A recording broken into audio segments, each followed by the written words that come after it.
And the winner is... Arctic Monkey! That subscriber content, eh? That subscriber content, it just won't go away. It might hibernate from time to time and sink back into the swamp. I think the cyclical nature of the universe in which it exists demands it adheres to some of its rules. But it's always waiting there, just around the corner, ready to make its way into your ears and smash through the gated payment system, sounding better than ever. And there's nothing you can do about it. Benefits such as getting ad-free episodes a week early with pre- and post-show chat relating to the monkeys, last Shadow Puppets episodes, bonus podcasts, watch-alongs, plus helping us improve our sound with better equipment and services. Yeah, this podcast seems like it's fading away sometimes, but with subscribers, it will never die. Thank you very much for listening. We do truly appreciate it. Don't take that the wrong way. Yeah, we'll invoice you for the subscription if we need to. We're Arctic Monkeys. This is Don't Believe the Hype. That rock and roll, eh? Ladies! That sound means it's the end of the round. Time for the bonus question. Cheers, dude. That man just yawned. We're gonna call it Don't Believe the Hype. Hello and welcome to Series 3, Episode 7 of Don't Believe the Hype, the podcast that's going through the discography of Arctic Monkeys week by week, chatting about it, getting the insight and whatever else comes up, really, all sorts. With me, Nick, and he says you can call him anything you want. I've tried. You actually can. It's fucking great. It's Dan. Hello, Dan. Hello? Hello? How are you? Wonderful. Sunday Sunday afternoon afternoon. podcast for the first time. On this It's the first. Sunday afternoon, in the winter sun, let's go to the Cornerstone. Hey, and that is where we're Hey. going. What a nice link! Yeah. What a nice link! Don't forget to before we get into the meat of things, don't forget to go in the episode description, find all our links, and rate, review, like, subscribe, and all that stuff. It's very much appreciated, and it helps bump us up the charts, ratings. Yeah. We're getting to the point where the band didn't care. Well, they never cared about the charts, but it's become less relevant by this point. But we're still fans of the charts. Not that I've checked for ages, but it's nice to know. No, we innit? get an email Anyway, every day, don't we? we do. Anyway. It's nice of them, isn't it? We're getting an email Anyway, every day telling us we're favourite not in the song? charts. That's formerly my favourite song. Formerly your favourite song. until You're very having a recently. good week because we recorded our subscriber episode for the last Shadow Puppets, and we're up to the meeting place on the debut album, and that's your favourite song on Shadow Puppets. So you've had two delights this week, two Nick specials. Yes. Good week for Nick. I think we should break with tradition and do body paint later. Nah. Be too mental, Nah. wouldn't it? That's gonna be Yeah. a long episode, baby. But only because we have to listen to the full live version at the end, I imagine. Yes. Well, probably about 60. We'll probably do a progression of like the first live version that it did on TV, and then progress through to like what it eventually became because it keeps changing. But that's a long way off. So, what is the song tonight? 'Cause we've not said. We did say. I said we Cornerstone actually this say it? week. Yeah. Your favourite song, yeah. Well, if they've been listening as well, they'll know that they've they'll got know that from the insight into our title. psyche. They'll know from the title. They'll know from the fact that they're Arctic Monkeys fans and they know what the next song we're going to do is. They'll know from the announcement at the end of last week's episode, and they'll know because I just said it 30 seconds ago that we're doing Cornerstone and that's your favourite song. Well, your second favourite song. Recently dethroned Cornerstone. Recently dethroned Cornerstone. Well, let's play. This is exciting because I found a live clip of this song that I didn't know existed from a TV show that I didn't know existed that you'll be very interested to hear about. So we'll play the clip, and then I'll tell you what show that was on. Very interesting. I thought I saw you in the parrot's beak, messing with the smoke alarm. It was too loud for me to hear her speak, and she had a broken arm. It was close, so close that the walls were wet, and she wrote it out in retrospect. No, you can't call me her name. So tell me, where's your hiding place? I'm worried I'll forget your face. And I've asked everyone, I'm beginning to think I imagined you all along. I elongated my lift home. Yeah, I let him go the long way round. I smelled your scent on the seatbelt and kept my shortcuts to myself.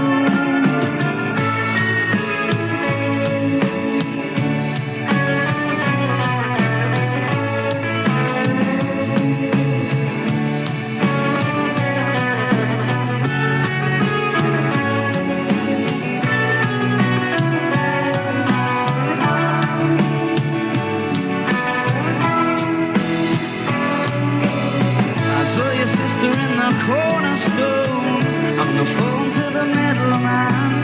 And when I saw that she was on her own, I knew that she'd understand. She was close, where you couldn't get much closer. She said, I'm really not supposed to, but yes, you can call me anything you want. So that was. I recognize recognize the set, and it's doing my head in. I really recognize that set. It's doing my head in. Well, do you? Because that was from a American live interactive talk and variety program that was aired on MTV from June to December 2009. It was a successor to MTV's Total Request Live. The name of that show, It's On with Alexa Chung.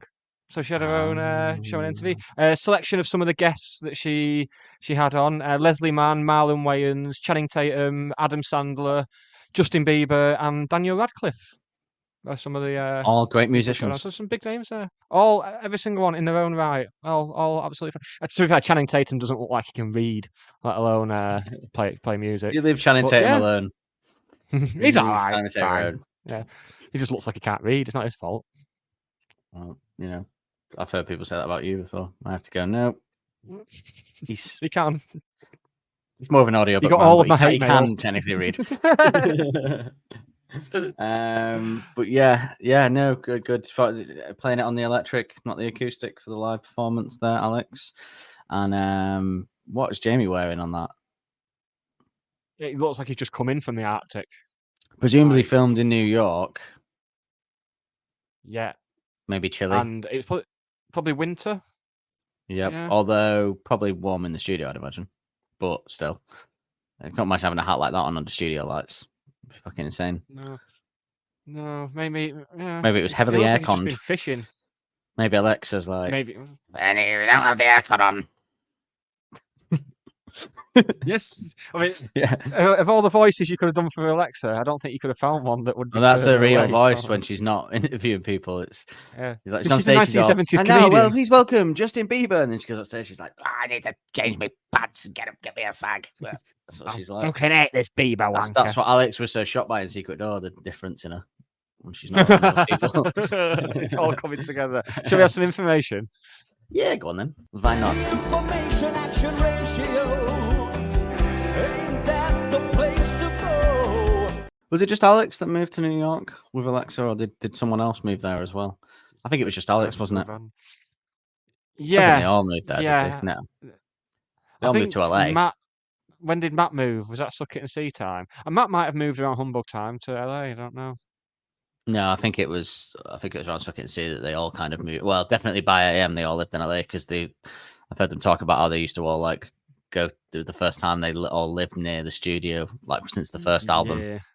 Yeah. When they gave that quote, I thought, I bet when Andy read that, he had his ass chapped, didn't he? He was like, "What do you mean when we all wrote the debut album?" Nick. he's well, Nick. Yeah. Now the accent works. Yeah, the accent works for Andy. Cornerstone is 3 minutes. Say it 3 times, and A sexy woman's sister appears in the mirror. Yay! I'll take this one, Dan. It's 3 minutes and 17 seconds long and has 144.8 million streams on Spotify, making it the second most streamed song on this album. The first having, obviously, we've already covered in Crying Lightning. Released on the 16th of November 2009. So that would, if they're doing a live performance of it, November TV show would have been November. You're correct. Alex has got a nice jumper on as well. He's got a nice cardigan type. Oh, that sort of thing. One of those things, yeah. One of those things, one of those things with this, yeah. And it was nice a minute ago. As ever with this album, it was made available in vinyl at Oxfam stores. It is 84 beats per minute and is in the key of C, although originally written in A, but when recorded live changed to C. So there you go. When recorded in the studio, it was changed. Tempo was changed a bit. Key was changed. Yeah, but when he wrote it in his, as we'll get to later, when he wrote it in his apartment, it was A. Might be interesting. The song has been played live. We're in the big leagues this week. The song has been played live 400 times by the band. Firstly, on August 1st, 2009, at All Points West, New Jersey. And lastly, of course, at Free Arena Dublin on October 15th, 2023. Quick little bonus round for you, Nick. That sound means it's the end of the round. Time for the bonus question. On the list of unplayed songs, where do you think Cornerstone sits numerically? Now you get one guess on this. So in the list of like songs that have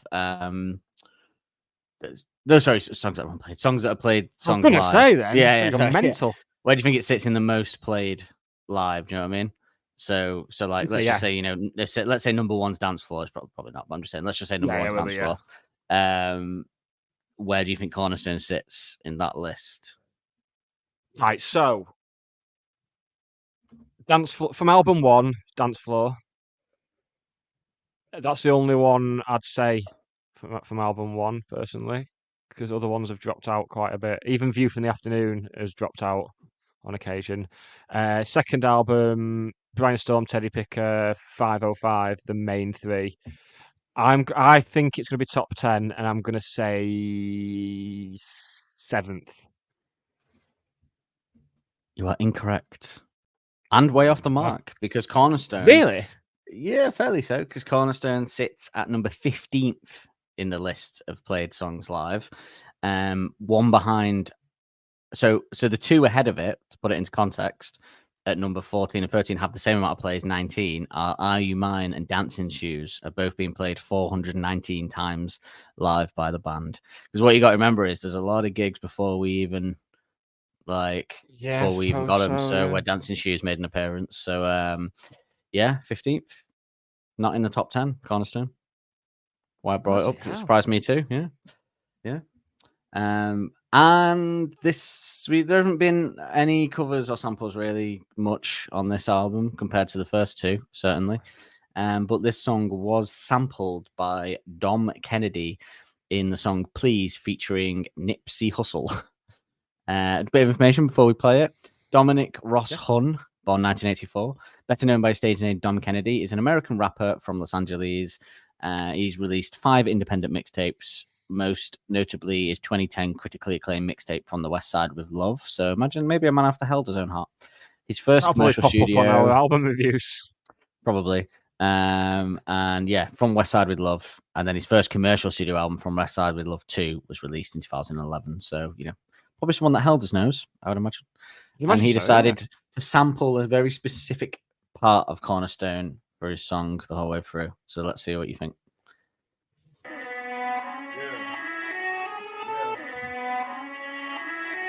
Yeah.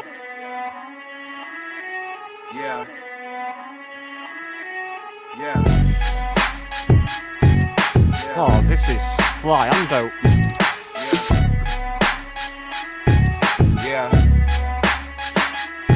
And we hang on the corner like a lamppost. My favorite singer, Mr. Vandross. Dean wanna search through my jam spot. Dom take this rent up to the landlord. 95 wins the Hill City champ. Hit over right, got my city stamp. The 439 was my city van. A nigga hella cool, but don't get him out. Shit, we try to live the best of it. So take what you need, leave the rest of it. That may well have been the best thing I've ever heard in my life. That was fantastic. Big fan of that. Sorry, my Rubicon, which is a good name for a hip hop artist, I reckon. Rubicon. I bet there already is one. There has to be, surely. Yeah, really like that, actually. What he does with that little sound at the start from this album. Yeah. It did make me There's an wonder where that American noise came funk from rock at first. band called Rubicon. American funk Of rock. course. Funk rock. There we go. We'll probably listen to them in the pre-show at some point. It's popping up as well, yeah. Which, to let people know, that this week we did our cover of Emma, or EMA, as it might be. We don't know.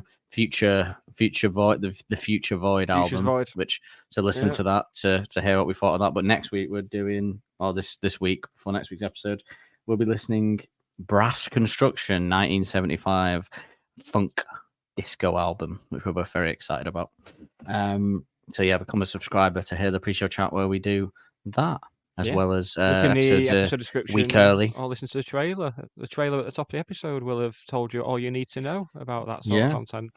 And what I was going to say. No, and the Shadow Puppets Puppets. Shadow Puppets, yes. We just did the And meeting there's place. loads of as we said. watch-alongs and stuff on there as well. There's all sorts of stuff there for you to have a go at. Yes, of which we'll be doing. I think we're going to do a watch-along soon of all the when this album. Well, certainly towards the end of this album, because I think that's when they stop the view froms. Is this album where that ends? Yeah, is this yeah. Yeah. So yeah, and I think for Suck It and do See, that. we'll definitely be doing a watch-along of that little documentary about the album at some point. 'Cause that was great. Oh yeah. Oh yeah. But yes, this album, back to Cornerstone, being released as an EP in Oxfam shops. The single charted at number 94 in the UK charts and charted at number 7 on the UK indie charts. It also debuted at number 7 on the SoundScan singles charts for sales in Canada. One of the singles B-sides, Sketchhead, peaked at number 80 on the UK singles chart, 14 places higher than Cornerstone's peak position. So Sketchhead got into the main charts higher than Cornerstone did. Mental. Which is funny. And I do love Sketchhead, to be fair. But I reckon that was a matter of people thinking lyrically Sketchhead was closer to the first album. This was people already like, oh, they've changed, I don't like it, and then no, because I think Cornerstone's a universe. I reckon if you're someone who you'd didn't think like so, wouldn't you? if you're someone that didn't like the change on this album, then I think Secret Door and Cornerstone are the ones where you could hang your hat at least. If you didn't like the rest of them, and Crying Lightning. Yeah, I don't know why that is. I think maybe just because the fans bought it more because they already knew Cornerstone from the album. I don't know. Yeah. But yeah, and we're quite high. I mean, good to get. We're just vinyls though for that initial chart there for just a vinyl thing. But on that we've got our potentially last, unless something surprises me, ghost cookies of this era. You could say they're selling like ghost cookies. Now, Nick, this album went silver. Which means nothing is a clue, but I thought I'd say it anyway. Oh, no, thanks, mate. I can't even remember what the fix. So what did it get to in the UK chart? In the main chart, it got to number 94, and in the indie chart, it got to number 7. Do we remember what the sales was for Crying Lightning, for example? Nope. I mean, it's easy to find out if you want, but it's not going to help you anyway because it's always completely volatilely unpredictable. Like, it really is, like horribly so. So Crying Lightning was Crying Lightning sold 400,000 in the UK. And did that go gold? Yeah. So I'm gonna say, but yeah, the gold and silver and stuff is different for singles and for albums, isn't it, as well? Which makes it even more confusing. But I would say that to give you further help, because you've never got one of these, because it is quite hard. Yeah. That 400,000 gold for Crying Lightning would be a good reference point for you picking silver for this, is what I would say. You could use that to get yourself the answer, is what I'd say. Okay, in that case, 135,000. No, Million, obviously. 200,000. Oh, I was trying. I was guess as well. I was trying to hint that if you just halved from gold to silver, then you would get there. But you didn't pick up on it, unfortunately. No, still in my life. So we heard about some of the gear. Yeah, I think we shouldn't we? Technological advances really blooming get me in the mood.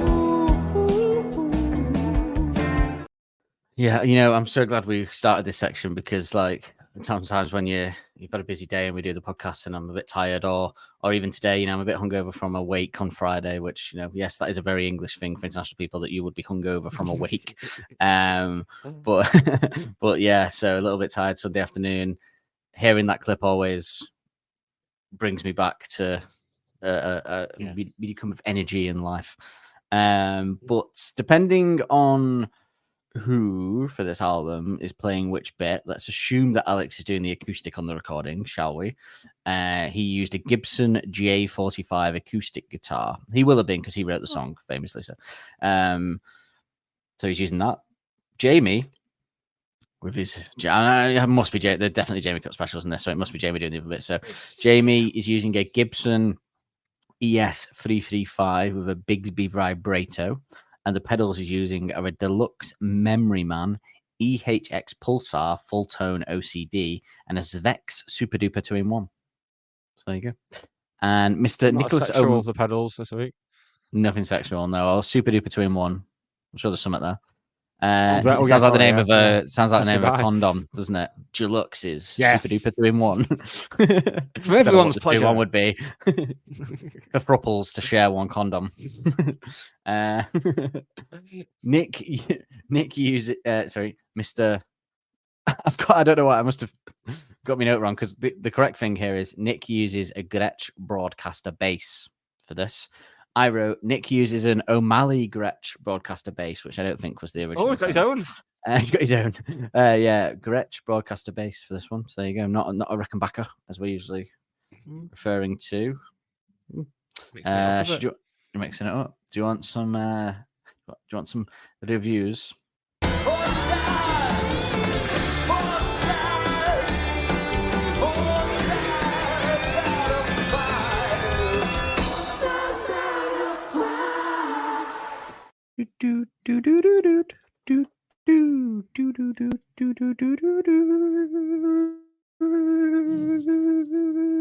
Thanks.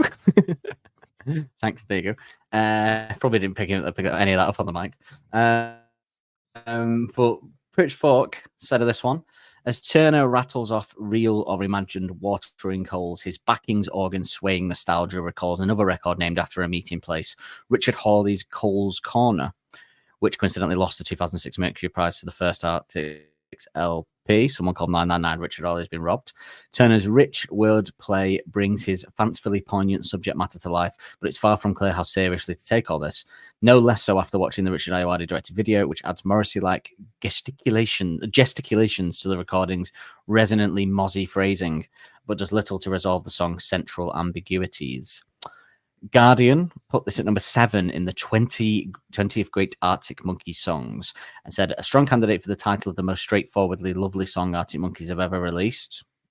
Cornerstone's greatness is spoken more on the simple splendor of its melody and indeed its guitar solo than Turner's words. Oh, there are some fantastic lines in there. I smelt your scent on the seatbelt. I reckon his words stand out in this a lot still. I think so. I think people definitely remember that, and I would say that a strong candidate for the title of the most straightforward love song they've ever done. I think that goes to. I think that was done post Suck It and See You Want It as well. This list Not was review. quite recent. Yeah, it was. It's Alexis. Yeah. A good friend, Alexis Petridis, did this list not too long ago. Oh. I think around the time of the car coming out, actually. So, I remember reading that. Yeah. I think Suck It and See is pretty straightforward. Yeah. There's a few metaphors in there and stuff, but well, maybe we'll discuss that in a bit. But so, Enemy's greatest list. Where do you reckon they would put Cornerstone? Guardian put it at number 7. What you reckon? Enemy will put it. I think This Enemy list has been a Enemy bit is strange like at times, isn't it? top 20. I reckon they have to have it top 20. Number 8. Within each swirling, love-long guitar loop of Cornerstone is a devastatingly specific, painful memory. Turner, the second single from Humbug charts, a sly indoor smoke, a case of deja vu in the pub, a reflective taxi ride home, and embodies exactly what many of Turner's stories are made of, seemingly mundane moments that alchemize into big, sensitive narratives. So there you go. They loved it. I bloody loved it. Good on them. Quite right. Well, what do you think about it then, Nick? Well, I think we know that, don't we? Really? Fabulous. I'll let you intro us into the utterly, music. Utterly fabulous. Just everything about it. Just even the little looped backwards guitar bit at the start. The first time I heard it, I was just in as soon as I heard that. I was like, oh, doing something interesting here. It's an odd way to start, isn't it, for the type of song that it is? Sort of trippy backwards bit. It really is. Yeah, and hearing it in the context of the album as well. I think it's placed perfectly for this to be right after Fire and the Thud. I think if it had come after, say, it had come after Potion Approaching or after Pretty Visitors or something, you'd be thinking, what the fuck's going on here? But it's so much less jarring coming after Fire and the Thud. But possibly, and it makes sense with with Four Dance perfect Little Dime. placements on an album. Yeah, it does. Really does. Yeah, it's just perfectly placed.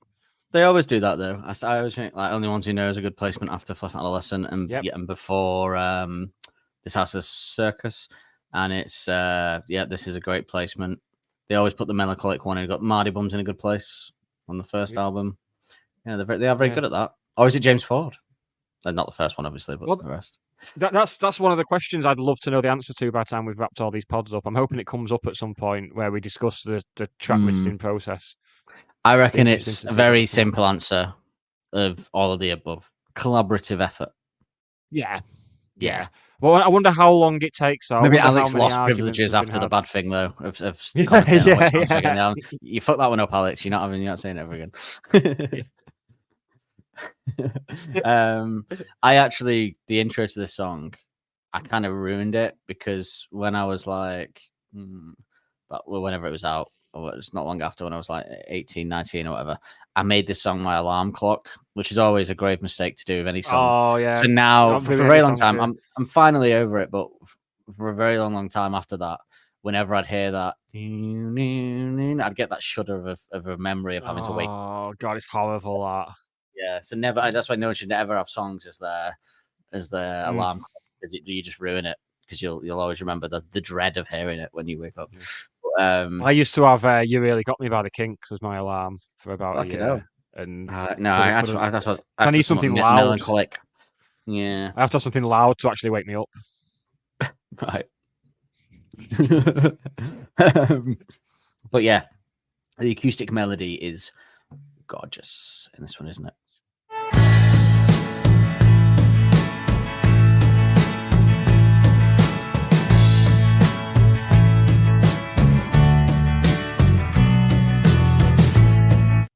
Incredible. Such a simple song, and I see a lot of people.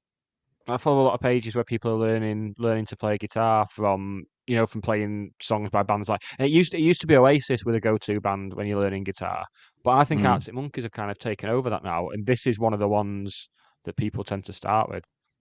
Yeah, you do see a lot of people doing the sort of YouTube videos of them and stuff, don't you? Stuff like that.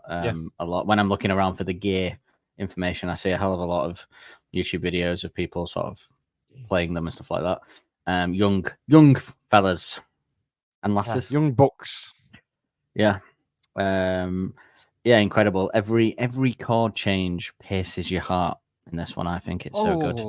Oh yeah, yeah. Yeah, For, it's for, lovely. for it to be so simple, but the fact it's so simple, but it resonates. It really does resonate. The fact you've just described it like that for something that's so simple is Yeah. something you don't tend to hear. They often I'm a are. big fan. The big love songs. Mm. They often are quite a simple melody. The drums are perfect as well for what is a melodic song on this one as well. Something that, stay tuned, comes up on the John Kennedy clip on this show. Something, yes, very much so, comes up. Yeah, so. But you know what I did notice? Listen to it instrumentally for the. I'd noticed it before, but when you really let yourself listen to it without the singing, the bass. Wow, the bass. When you listen to it, the bass is actually incredible in this song. It's perfect, every note.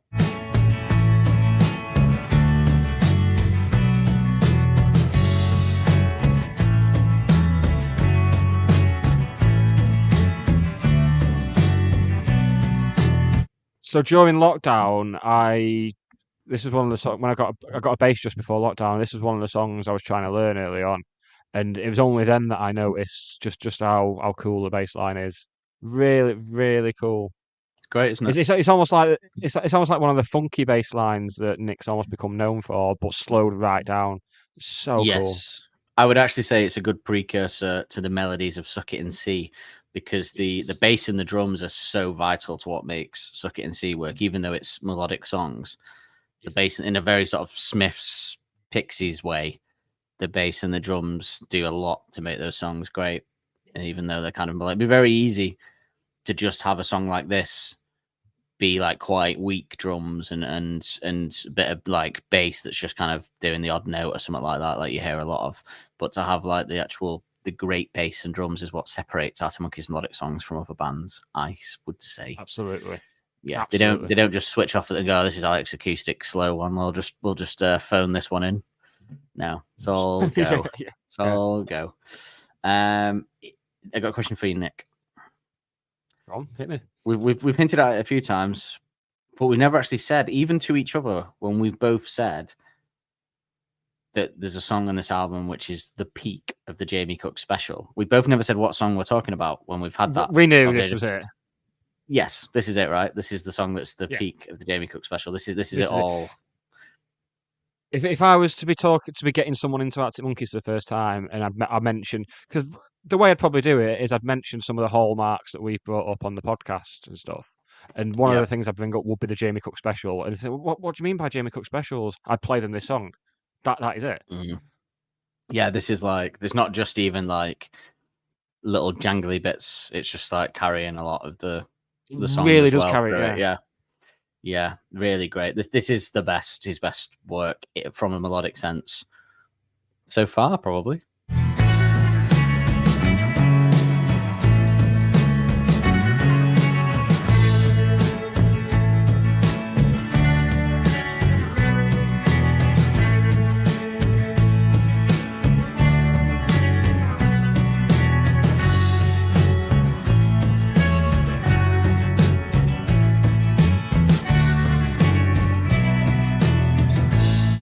So far, and a contender for Us All as well.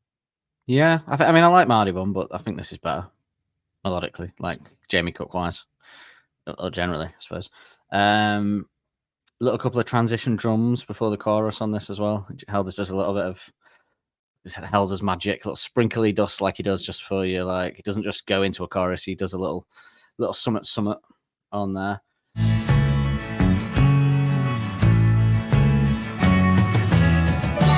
Nice build-up drums and bass actually over the chorus, which was not something I'd noticed before because I'm normally listening to everything else more.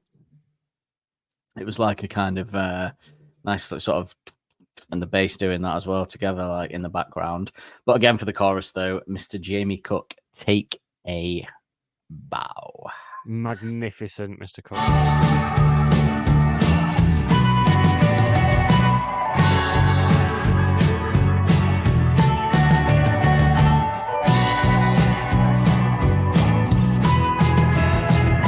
He's perfect in this chorus, and then he's perfect through into the second verse as well. The guitar, the way it comes in the chorus and then transitions into the second verse is amazing.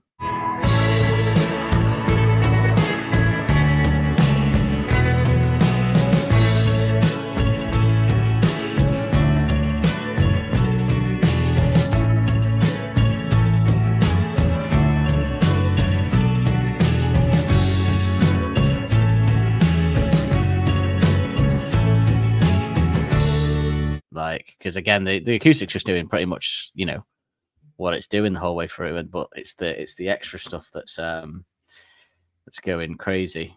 Yeah, love it.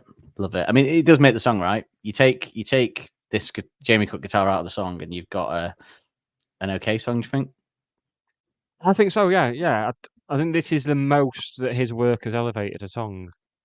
Yeah. It Sorry, really is. It's just somebody called, and this is relevant to the podcast. Somebody called It's Gruel. If this is you listening, It's Gruel of Bay. I started following us on Instagram, and my phone's blowing up because they seemingly are liking every single reel and photo we've ever done. Like simultaneously. Is it a like, bot or is it a real account? I know it's a real account by the look of it, but it's just someone that's obviously found us and is enjoying the Arctic Monkeys content, and then my phone's just blowing up. So I'm gonna have to put that on put that on Do Not Disturb. But thank you for your support. It's just, you know, I'm recording a podcast. I'll look at it later. That little little guitar work in the second verse is so good. Nice little organ in the background as well on this. Oh, I forgot my note sleeves, but I'm guessing it's Alex again. Or is it Mr. John Ashton? It is Alex, isn't it? Yeah. I'm pretty sure I'm pretty sure we read it and it was all Alex, wasn't it, more or less? Yeah, I'll double check now, but I'm pretty sure it is. Interesting that the version we played at the start from that Alexa Chung show, it was not John Ashton playing the keys. It was some other. No, it wasn't, was it? Yeah, it schmuck. was another. Maybe he couldn't make his way over to the States at that time. Maybe he couldn't get a visa. Maybe. He seems like a good. Oh, no, track 7. This is John Ashton playing keyboards on this. Additional musicians: John Ashton, keyboards 1, 2, and 7. Backing vocals 1 and 2. There you go, lovely. I mean, nothing that really like massively stands out, but you know, it's that nice in there in the background, isn't it? This, what it's supposed to be, I guess. But you know, listening to it instrumentally again, it's so easy to just think about the Guardian or whatever it was said just the melody, not the lyrics, but I think the lyrics definitely are something that takes you straight away in the song. Because I don't know what they mean by that, but it's so easy to just think about the lyrics and the melody. But really, I do think it is the drums, guitar, and bass that are the phenomenal parts of this. And yeah, the lyrics are great. Obviously, we all remember them, and the melody, but that everything is A plus on this. All of them are at their A game. And again, nobody particularly, you know, when we say the best songs by them are the ones when nobody particularly stands out. There's no star of the show. They're all just working at a high rate together. This is one of them, I think. Incredible. Yeah. Not just sitting back. A star of the show, it'd be Jamie though, wouldn't it? I guess if I had to, but then I'd be doing a big disservice to Alex's lyrics and melody, and also the bass and the drums. So, but I guess I'm more picking out that because we talk a lot about Jamie Cook specials, and this is like peak Jamie Cook specials. So, yeah. So in that sense, yes. But overall, I think that it's a team effort. It's a team effort. Everyone's at the top. And it surprised me with the bass because I hadn't really thought about it that much before this week. But the breakdown before the solo, again, just perfect.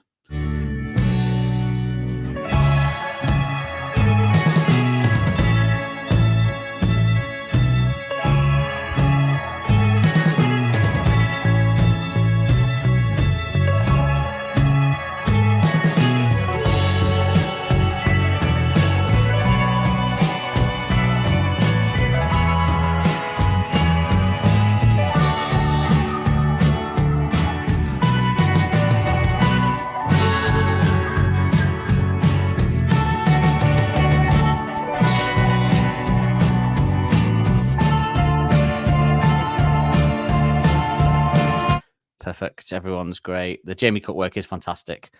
And I noticed actually though that it's what I've always thought with this one, like the solo the guitar is doing, which is phenomenal solo, by the way, presumably by Jamie as well. Is he does it live, right? Jamie does the solo live. Yeah. It's very bakery style, which again is probably a good time to bring up some. I think I referenced it at the end of last week. But the similarities between this and the bakery, right? So, I mean, they're both listing places and Searching for a Woman. They've both got a similar guitar, Jamie Cook sort of lead guitar solos together. Both got the same sort of flow to them, I would say, in terms of the way they go, and they both end with similar, kind of similar lines, like, yeah, you can call me anything you want, and if I hadn't seen you, then you wouldn't have seen.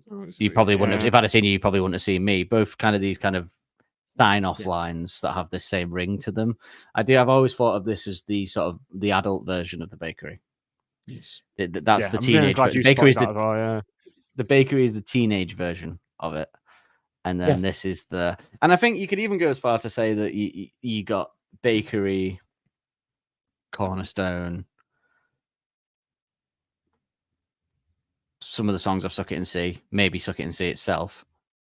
Yeah. And then Number One Party Anthem is like the peak of this sound. Yeah. Because they're all similar sounds and they've never gone back. And I think parts of I think it's the verses of it's either Monster Truck or She Looks Like it's Monster Truck, Front Flip, the verses that go a bit more melodic on that. No, not Monster Truck. What's the one?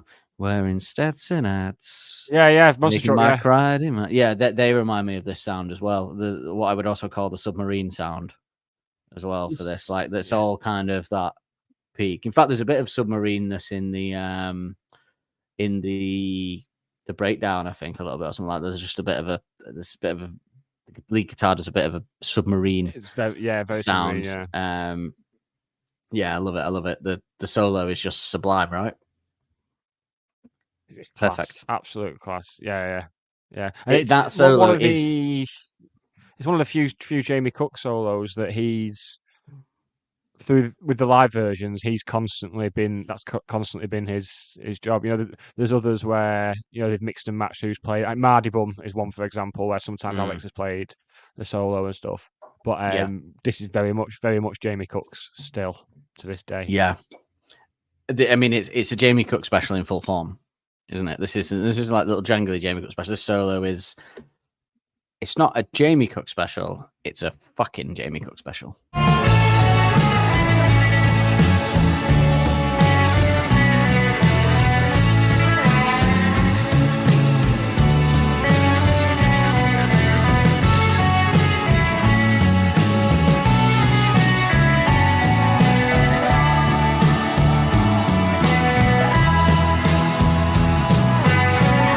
That's what this is. Yeah.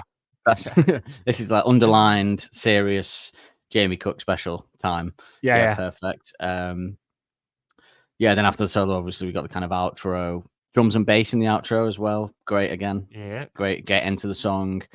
Pete Kelder's lovely little cool end as well for this song. I really like the way that the lovely organ, one last JC Spesh, and then just a guitar strum and let the organ hang.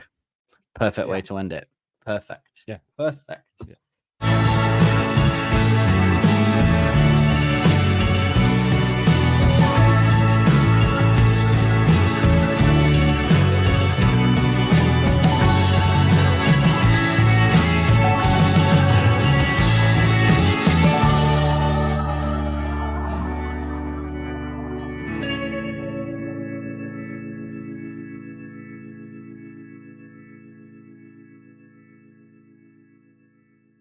Yeah, love it. Do you have anything else to say on the music? Because it's hard to get too in depth because it's not samey. Everything I was going to cover has been covered there. Everything on my list has been ticked off by what we said.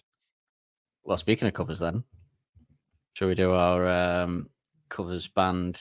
Who you would like to cover this? I'm going to be interested to see what you say because I think I've nailed it and I've got the perfect answer. But I want you to hear what you say first because. It's your favorite song. Like, what's your favorite song at all recently? Okay. I'm gonna form a covers band and all. So this is going to feel like this is going to sound like a proper cop out. This is genuinely. In much the same way as there's certain songs that I can't. Like Love Will Tear Us Apart by Joy Division. There's no covers of that I can get on board with. Because it's just such a intensely personal song that no one can do it justice. Same with a lot of Smith songs as well. Just There's no cover in it, and I feel the same about this one. I genuinely there's no one I mean you're clearly going to blow it out of the water with your suggestion, and whatever you Well, suggest, maybe. I know I'm going to be like, yeah, why didn't I think of that? But I genuinely can't think of it because I know whoever did it, it'd really annoy me. Well, So I maybe did maybe someone who already annoys me, Ed Sheeran. There we go. No, God, no. Take that. Go wash your mouth out with soap. Never say that again. Make me feel sick. I was thinking, yeah, and similarly, it's one of those songs where I struggled, and I was thinking, who could cover this that I think I could enjoy their performance of it, and then I thought of one act, and I thought, oh, to hear them do this actually would be interesting, and I went with Simon and Garfunkel doing Cornerstone. Oh, hello. Maybe even just Paul Simon, maybe even without the Garfunkel, but just doing a Cornerstone in a similar kind of, to Homeward Bound-esque type style of that kind of rhythm to it, like this version of this. I thought, I could see that. I could listen to that. You can get on board with that. Yeah, that's fine by me. Yeah, I'll let them off. There you go. Simon and Garfunkel doing Cornerstone, and if we do decide to do a wrap episode, which I think we should now, actually use some of the subscriber money to pay to have a month subscription to one of those AI generators that create songs, and then just create all the ones that we've suggested and listen to them. That'd be a fun episode, I think, fun couple of episodes or whatever. So yeah, I might do that because it isn't that much for 1 month. So, yeah. So move into the lyrics for this one. And people listening will probably be like, Simon and Garfunkel, what, like do do do do do? But if you know them a bit more in depth, you'll know what I mean. Like, go listen to. If you've never heard the song Homeward Bound by Simon and Garfunkel, then go listen to it straight away anyway, because it's a tune. But I could see them doing Cornerstone in that kind of style. Because it's a similar type of song as well, that kind of country vibe. But I've got a question for you as we move into the lyrics, Nick. Something that's been on my mind from something you've said. You made a few... Oh, it's 1-1. Thank God. Yeah, Sometimes I get worried. Good old Foden, yeah. Good lad. Good edgeley lad. It's not often you'll hear me say that. Anyway, digress. It is the Manchester derby while we're recording this, so yeah. But neither of us particularly care about the result. I only care about the result because I like to see Man United in pain. That's the only. If there was a way they could both lose, I'd take that. Yeah. Although actually no, because I don't want Arsenal to win the league, so I'm pro Man City win. If Man City or Liverpool win it, I'm happy. I can't have Arteta creep in. I'm Liverpool all the way in that respect, mate. Well, I've famously said multiple times that if Arteta wins the league, then football's over for me. I'm hanging up my football watcher because I can't live in a world where that's possible. It's over. But anyway, this thing that's been bothering me. You've made a couple of references, and I think the last one was on the Crying Lightning episode when I was saying about the person being mad with the Cracker Factory and all that stuff. You made a couple of references about this song where you've said, like, when we talked about someone being a bit mad or something a bit dark or something, and you've gone, oh, well, wait till we get to Cornerstone. Now, I have no idea what you mean by that. So I've kept it in the bag for this, for me to say I don't know what you're referring to when you say that. So I'm going to let you reveal what you mean by that. Okay. Well, let me just double check that it's correct. So, Cornerstone is a mental health facility in Sheffield. Does like therapy and counselling for clients and stuff. And I think they've got them elsewhere. Yeah. There's one in Manchester as well. But yeah. So I think the inference is that the reason he saw a sister in the Cornerstone is because she's died. This is a school of thought that people have suggested anyway. He's seen a sister in the Cornerstone because she's died and her sister has had a breakdown and hence she's at a mental health facility. I stumbled upon this when I was doing my research for this, and I think I didn't make a note of it because I didn't think that's what it was going to be. I'm disappointed now. I thought you had something that was going to blow my mind, but I don't. Apparently, it's not called that or something. At the same time, that there's a bar in Sheffield called the Cornerstone, like a bar and restaurant. So Well, apparently the medical facility also there's something about the dates. It wouldn't, and it has a slightly different name. It's not actually called the Cornerstone. That's a bit of a myth or something like that. So I read this when there was an article on it, and it was something like it's not plausible. There's many holes that make it not plausible. Apparently, on this thing that I read, that he would be referencing that. Okay. Because Yeah. there's I'm on a website now for Cornerstone Sheffield, which was conceived in 2005. There was some opened in things 2006. there were some things that made it very unlikely. Apparently, that's what he's referencing. I think maybe even straight up from him when he talks about what the song's about is also. But maybe we'll hear that in the JK. Well, excellent. Yeah. Well, also I'll say it now then. Bit of a snippet from Alex from Uncut magazine in 2009. He said, "I wrote Cornerstone one morning quite quickly. There's something to be said for writing in the morning. At other points in the day, you're a bit more defensive. I saw it as a challenge to write something in a major key, but that wasn't cheesy." He later explained to New York Magazine that he was listening to a lot of country music at the time, which had that formula where the verses always end the same way. That happens a lot in Patsy Cline tunes. Patsy Cline, or could also probably cover Cornerstone, or what's her name? Thingy. What's the name? Dolly Parton. I knew that's the way you were going to go. I was just actively waiting for you to do that. Well, it'll be a treat for the video subscribers, won't it? People say she's just a big pair of tits. Yeah, I could see them covering it, like a country singer covering it. But he said, "I started with the line, 'I smelt your scent on the seatbelt.'" So he started with that in his writing. "In reality, I was sitting in the back of a taxi and got the scent in my nostrils of whomever I was longing for." He concluded, "Not to sound like a wanker, but with that song, I had an idea when I wrote it, and it wrote itself. I'm not sure how I ended up with the girl's sister in the last verse, though. When I was in school, I think I probably fancied my girlfriend's sister or something." So yeah, I've never thought of it that like being a bit insane. I've always seen it as a bit of an Alex like joke, like a. I've always thought his sister. And there's also a reason why I think it's called the Cornerstone, perhaps. Yeah. Yes, there's also a pub called the Cornerstone, and the fact that the rest of them are pubs would fit with it being a pub, which is what I'd lean towards. Although I did read something else that it's not the pub in Sheffield either that he's directly referencing because of the dates or something. I know, so I think he said like they just, but I think I know why they're called these things, as we'll get into perhaps. It's my theory. But the opening line then. "I thought I saw you in the battleship, but it was only a lookalike." So I was going to ask you, where do you stand on the pub names? Do you think they're just made up, or is there anything symbolic? I have a theory on this. I'm trying to find. I think we've brought it up on another podcast. I can't remember which episode it was.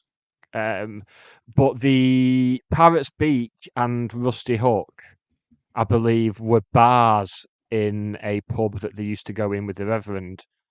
Because I found it when we were setting up the subscriber content and we decided to have the Cornerstone tier. I found it then that there was an article that said they were the name of specific rooms in a pub that they used to go in. There's a room called the Rusty Hook, and there was a room called the Parrot's Beak. Sounds like it'd be a pirate pub.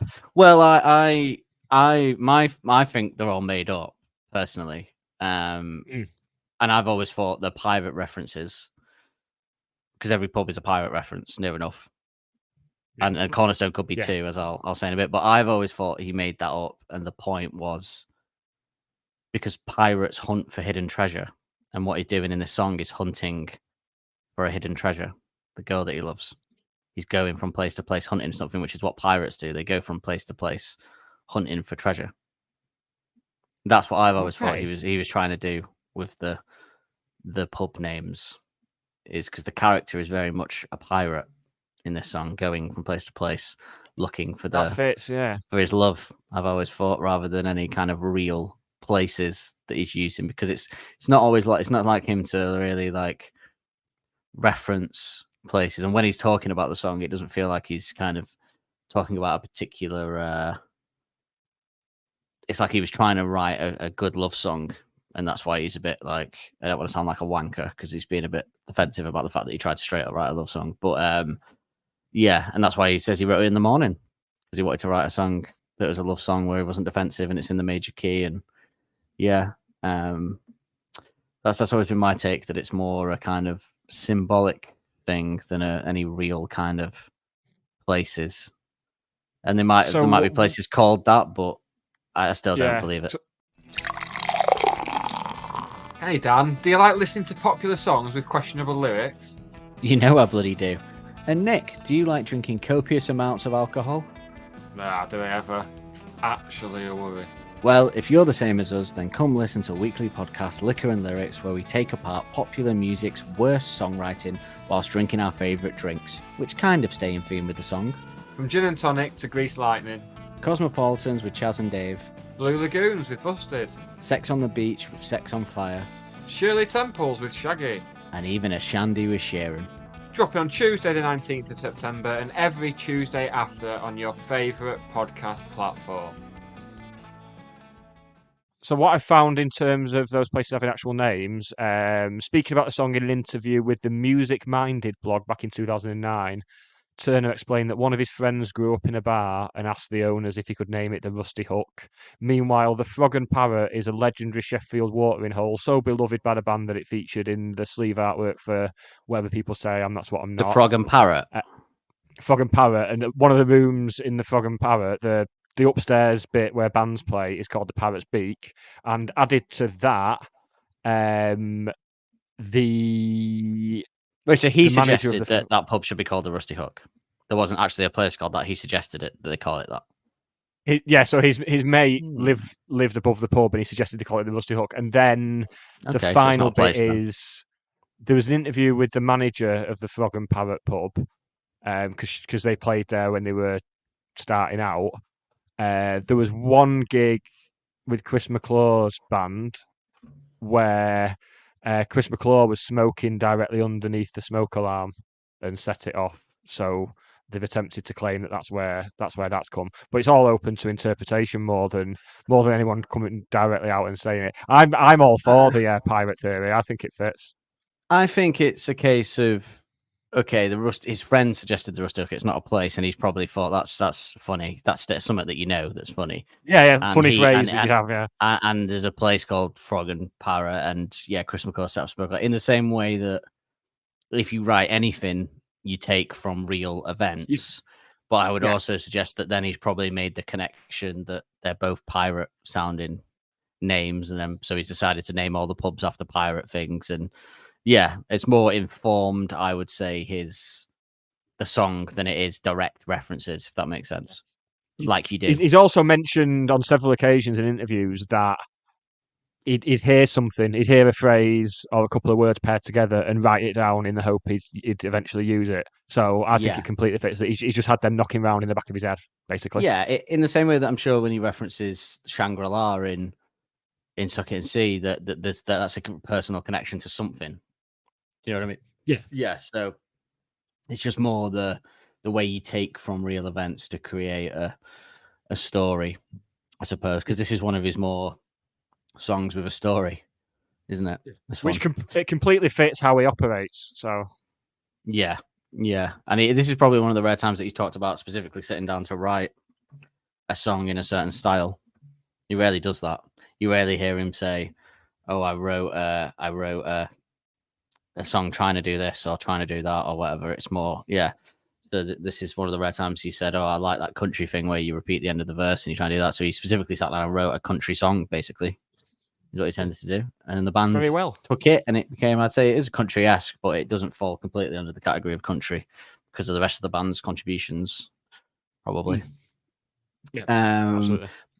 Well, the next line is, "She was nothing but a vision trick under the warning light." Warning light? I've always taken that to mean like the exit light or something in a pub, or the no smoking light. Yes, yeah, or something like that, like a warning light. Yeah, thought he saw her, but she was gone. Because I'm trying to think in a pub what would be a warning light in a pub, and it generally be an exit sign or a no smoking sign or something like that. The electronic ones that you'd get back then, which now they don't really need to do because everyone knows that you don't need to. But warning light. I can't really think what else that would be. if it wasn't that. No, that fit. Yeah, that completely fits. Completely fits. Like these made up establishments. They just have something along those lines. Yeah. Well, most places do. Well, all pubs do. Yeah, exit signs. No, we used to Some have the sort of lit that, up no smoking signs. I don't think you see them as much anymore. But back yeah. then in Fire exit, 2008, exit, all that. I mean, back then the smoking ban had only been around a little bit, hadn't it? So, Mm. you have that, yeah, fire exit, yeah, or warning lights. She was close enough to be your ghost, but my chances turned to toast when I asked her if I could call you her name. I call her your name. Sorry. When Ghost and Toast were rhymed in Life by Desiree, which we'll be getting onto on our other pod this week, it was genuinely one of the worst things to ever happen in popular music. But in this, fine, fully on board. I think there's a sense of irony when Alex does it, like a joke, like he knows it's a bit of a cheesy line. I think he's referencing it. I think he's thought back to Life by Desiree and thought, fuck it. I don't know about that, but I reckon it's. I mean, the reason what makes me kind of go it's funny is because I think our generation, that phrase of like he's toast or whatever is more of a relevant thing, and we know that, and that's a stupid line or whatever. When we know it from, I don't know, TV and cartoons and shit like that. Someone saying, "Oh, he's toast." So yeah, it kind of works in this silly way. I think for him, he gets to go the tongue in cheek. Especially when you contemplate that the Desiree line is, "I don't want to see a ghost. That's the sight that I fear most. I'd rather have a piece of toast." Levels. Yeah, thankfully, like what makes that ghost? stupid? what makes that think is I don't know. Depends. It's a little girl ghost now. Obviously, yeah, terrifying. Obviously, but well, he's not actually referencing a piece of toast. Is where Alex wins this one over. Exactly. That's right. Yes. He's not. Yeah. He's referencing a slang word for someone being gone, not an actual piece of toast. That's the difference here. If he'd have said close enough to be your ghost, but I went and ate a piece of toast instead, I think that might have been when I fell out with the band. To be honest with you, but thankfully he never would. He never would. But essentially, he's saying she was so close to looking like you, it could be your soul, your ghosts. And I blew it with her when I asked to call her the girl he loves name. I mean, that'll do it, won't it? Really? I mean, of all the things that are going to do it, that's top of the list. I like you, but can I call you by my ex's name while we're getting off? No. Give that a miss, thanks. Probably not. That'll do it. I'd rather watch the evening news like Desiree. Very much so. And eating a piece of toast. I thought I saw you in the rusty hook, huddled up in a wicker chair. I wandered over for a closer look and kissed whoever was sitting there. May as well do the next one, actually. She was close and she held me very tightly until I asked awfully politely, please, can I call you her name? So we got off with another lookalike and blew it again. Yeah. Fucked it up again. Not having a good time. You'd think he'd have learned it from the first time, wouldn't you? This is straying dangerously close into liquor and lyrics territory.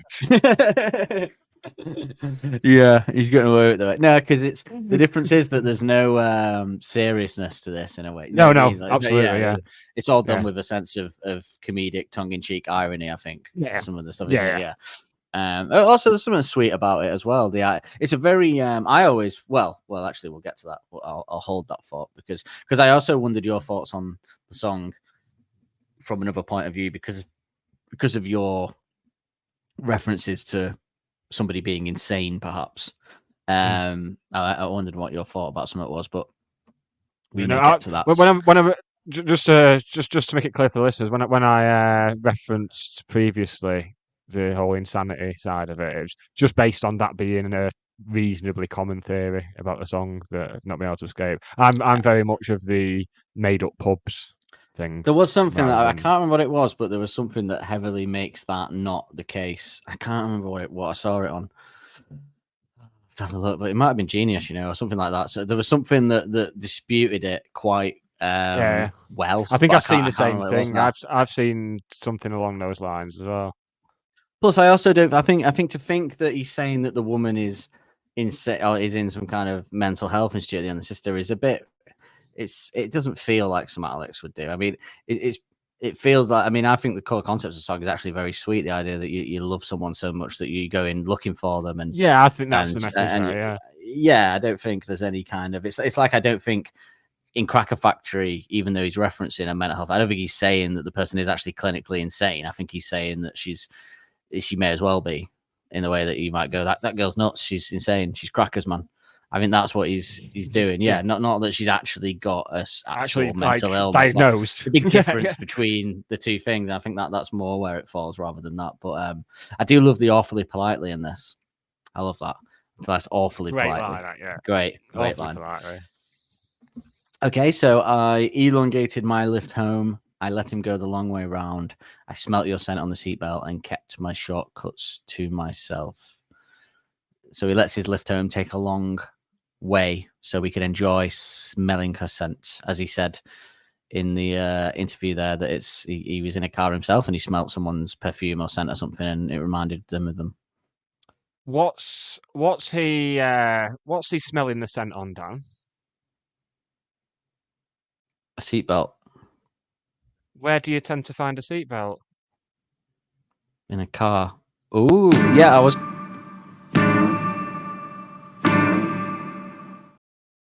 I was going to ask you this. Does it count? Are we having that? Yeah. It's the only place. So, yeah. Is a plane. But you don't call plane and a bus. Yeah. Oh, buses have seatbelts? No. No, only the coaches. Only the coaches have seatbelts, yeah. but buses don't. Yeah. But yeah, but still, a coach is a car. I think coach falls under the category of a car. Yeah. Yeah, it's just bigger. But I mean, the assumption with him keeping his shortcuts to himself suggests that he's getting a lift in a car off someone, or possibly a taxi. So possibly, yeah, I'd say almost definitely a taxi. Yeah, I like the way he says that. He put the kept my shortcuts to myself. It's a nice little line to suggest that you're trying to elongate the journey. Why not? Yeah, it's great. But yeah, I think it counts as a car alarm. So that's another one on this album. Will this album have the most car references on it? That's the question.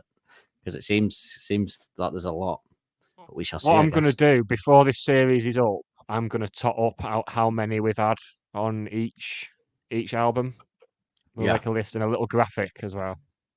Ooh. There's going to be graphic, or there's going to be a graphic. Bit of both. Good to know.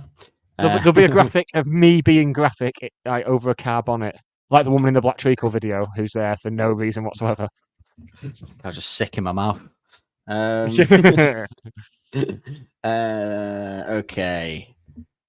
I thought I saw you in the Pirate's Beak messing with the smoke alarm. So I'm glad we're clearly in agreement with that she's quite clearly smoking, obviously.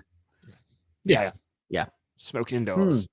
This one's always intrigued me, and I've tried to rack my brain to come up with something, and it might be nothing, but it was too loud for me to hear her speak, and she had a broken arm. Why the broken arm, do you think? Is that maybe... Because I can't think of anything metaphorical that he's saying with that. I don't think. I've tried. But maybe just a personal reference to something that only he knows. I think, it must be, yeah. Because there's no real way that had a broken arm and he got off with or something like that. I don't know. It's either that, or after the rejection of the two other women, he's been reduced to searching out for want of a better word, the town slut, and she's got a broken arm from wanking people off. So we'll go for the first one. Okay, yeah. We'll go for it just being something random that he knows. Yeah. Yeah, the closest I came to anything, and this is like really, I was like, okay, come on, is there anything? Was that like people wear the broken arm in a sling, and maybe she told him to sling it. Oh, that was about as close as I got to anything that resembled anything. Or sometimes you don't have a sling. Sometimes you have it in a cast. This is a podcast. Right. You're welcome. All comes together. Okay. But yeah, I can't think. But it makes me think it is a metaphor because he keeps doing it. Messing with the smoke alarm is a bit of a wordplay for smoking, and the exit light. Warning light is a wordplay for the light, the sign in a pub that warns you, like the fire exit or whatever. And so the broken arm makes you think it must be a metaphor for something, but I've tried it. I can't make it work in any way. Like if someone, it's just one armed. I thought I thought pirates again, but then I thought, well, pirates have one leg, not one arm usually. So that kind of went out the window. And the line before it's too loud for me to hear her speak, and she had a broken arm. Yeah, I can't do it. I haven't got a metaphor for it, I'm afraid, which upsets me. But because there isn't one. Maybe the case. I think it's just a personal reference that he knows. No. It's just because only you know what you have been through. Yeah, broken arm. Which that song is very much falls into the same sound of Arctic Monkeys. Oh, it does, yeah. With the whole this song and Only You Know by Dion is, I think, where Alex gets that sound from that we hear on so many albums. Yes. It's very similar to Alex's work in that regard. And he covered it, and we know it's one of his favorite songs, so makes sense. Yes. But the next line. So it was close, so close that the walls were wet, and she wrote it out in letraset. No, you can't call me her name. People that don't know, letraset was a company known mainly for manufacturing sheets of typefaces and other artwork elements using a dry transfer lettering method. So yeah, I've never done letraset. Have you? Never. No, but I've been obsessed with it ever since this song. And every time I go past like a little printing shop or something and see that some of them have it in the window that they do letraset and stuff like that, and I get excited. I really want to have a need to letraset something. Great part of the video as well. My favorite part of the video, this bit when he goes letraset. No, sorry. I like the turn back and the walls wet bit. The walls wet. That is I like that. It's my favorite bit of the video. Why walls wet? Because it's such a small venue and it's so busy that it's sweaty. Yeah. That 2-1 City. Come on. Do you know the embarrassing thing about Man United is the fans will come away from this and they'll go, well, I'm just glad we didn't get battered, and that's even more embarrassing than anything else. Like you're just glad that you didn't lose it. You know what I mean? You didn't lose it by like 7-0, like when Liverpool battered them. Two Foden goals, which is good for my FPL. Not as good as having Watkins as my captain yesterday, but still good.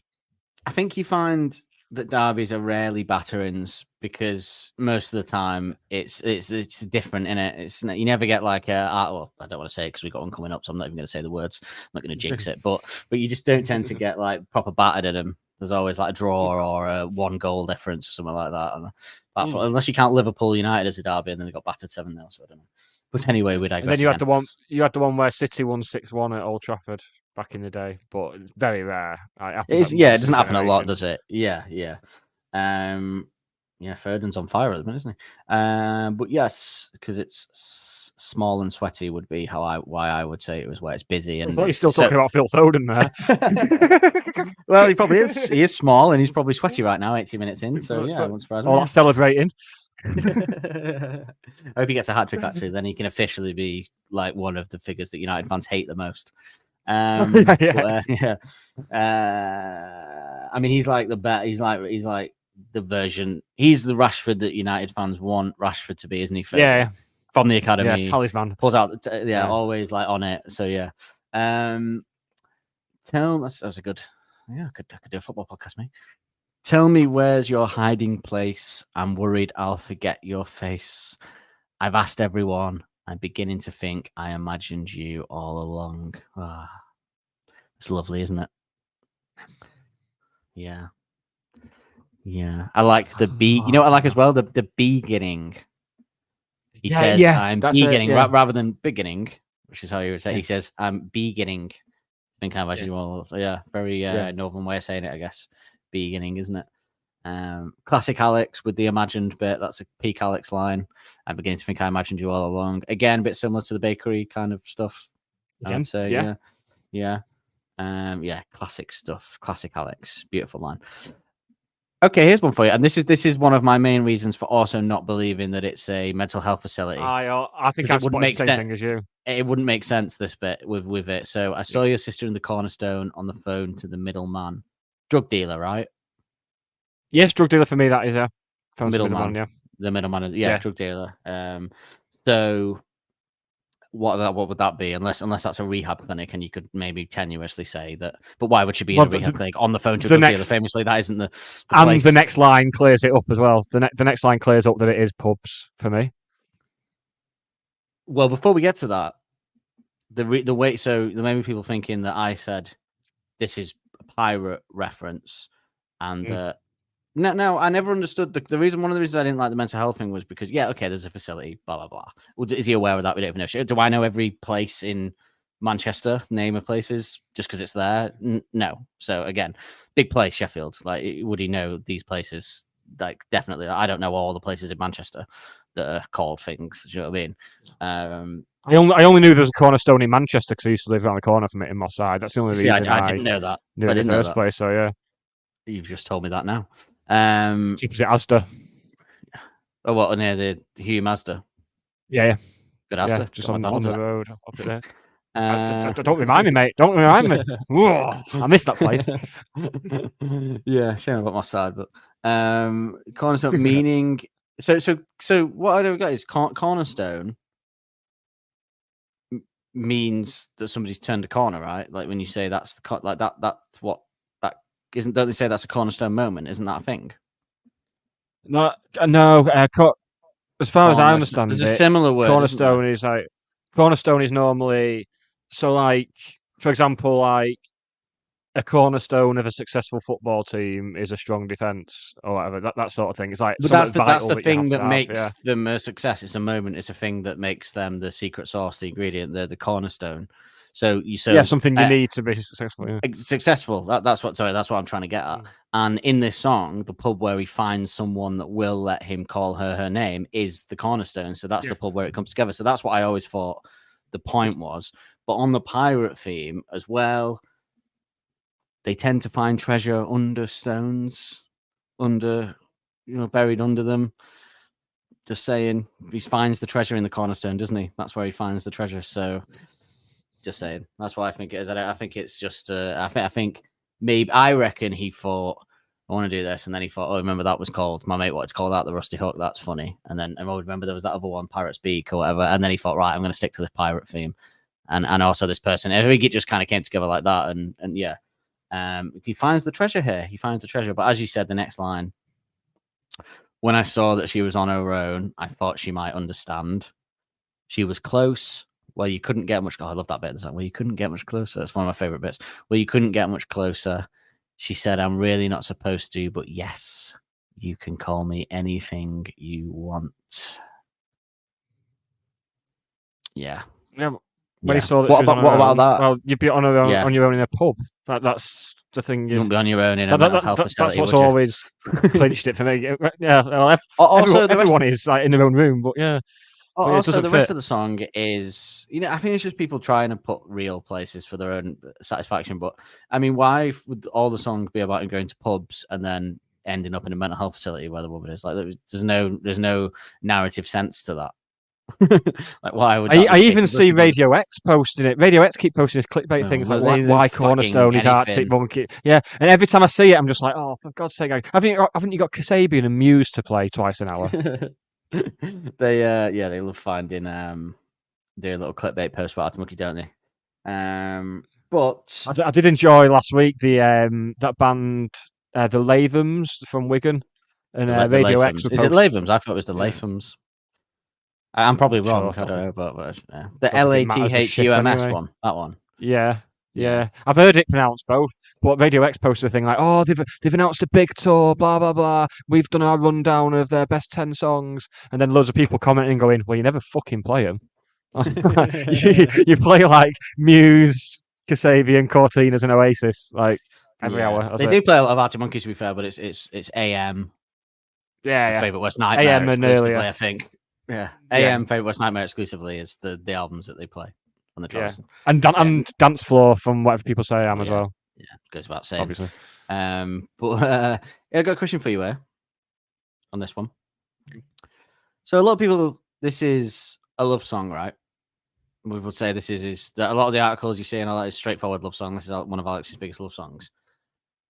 I've always seen this as more of a breakup song with a bit of hope at the end Yes. than a love song. Yes. Because if it's a love song, what's the situation here? Is he met a girl once and then he's looking for her, or is he with someone that's dumped him? And because for me, the insinuation, the reason he says sister, I know he said I might have fancied my girlfriend's sister at school or whatever, blah blah blah. Maybe he probably wouldn't go too much into it anyway. But I've always taken that as like it's creepy, but it's also sweet in a way that his sister, because she's the closest thing he can get to her, is what I've always taken that to mean. What's the closest thing to your girlfriend? Yes, her sister, I suppose. Yeah. Which suggests that it's a relationship more than, because in a relationship you're more likely to have met your girlfriend's sister than just someone you've seen once or whatever. Yeah. Exactly. Yeah, unless insinuation is he just sees her, she looks like her, and she reveals that it's this girl's sister. Blah blah blah. But no, I've always thought the insinuation was he knew the girl quite a lot and therefore knows her sister and sees her in the pub and recognizes her, because he doesn't say I went up to her, spoke to her, and she was your sister. He says I walked in and saw your sister, so he instantly knows that that's her sister, which implies that he knows her. So for me, yeah, I've always seen it as more of it's a love song in the sense that he loves this girl and he's looking for her. But why? I've always seen it as a breakup, and he does have form for referencing cars in breakup songs. Yes, as we know, very in much so, yeah. several, I think. Is he reference a car in Mirrorball? Yeah, so if you want to walk me to the car. It's a car. And does he reference a car in Do Me a Do Favour? me a favour. He does indeed. I don't know if he does actually now that I've said it, because we can get the complete set if he references a car in Pile Driver Waltz. I don't know if he does. We'd have the complete set then. My theory would be complete. I will double check that for you. Nothing's springing to mind. 3-1, Haaland. Now it counts as a battering. Now it's 3-1. It counts as a battering. They can't say it wasn't. Another good one for my FPL. Now then. Pile Driver Waltz. Now then. Pile Driver Waltz. Close to being a car reference. Okay. Mysteries flashing amber. Go green when you answer, Green. but the red on the rest of the question. So a driving red, green, reference. amber. Traffic lights. Reference. Nailed it. He references some form of drive. He references some form of driving in every breakup song. Then, because does he have any? Have we forgetting any breakup songs? Because I think there's 4 direct breakup songs, right? I can't think of. Is there any breakup songs on the first album? My Bum isn't a breakup song. But he does reference driving in Mardy Bum, if you do count it as a breakup song, because he says the traffic was a state. So he just referenced driving in Mardy Bum as well, if you want to call that a breakup song in a way, or a love song. Yeah. He just referenced driving a lot, doesn't he? Break 505 a breakup song, because he says it's a 45-minute drive. Yes. No, sorry, 45. Yes. Yeah, 45-minute drive. So if you count it as a breakup song, are we having Love Is a Laser Quest? it's not a breakup song, I don't think. Well, I don't think it's a breakup song, is it? I wouldn't say so. No, I think for me, I'll save it for next series. What I think it potentially is about, but I know what you mean. There's breakup vibes in there. I'm just going off what people are suggesting as their breakup songs here, but I don't see it. I would suggest Love Bigger Boys and Stolen Sweethearts. Bigger Boys and Stolen Sweethearts is about being dumped. Car. This is a thing. This is a thing. He references cars in every breakup song. Does he reference a car in is Too Much to Ask a breakup song, would you say? That's what I'm looking for now, because people have I don't think it's really. Is it a breakup song? See, it depends whether you think there's a difference between a breakup song and a song reflecting on a relationship. I would say I think it's reflecting because it's about the smiles as she walks in the room have all turned to frowns. It's more Mardy Bum, that is, than a breakup song. I would say Love's a Laser Quest is more a reflection on a person in a relationship than it's a breakup song. A breakup song, generally someone has to be broken up with. And which you could say that this one isn't then, but I just don't know, why is he trailing?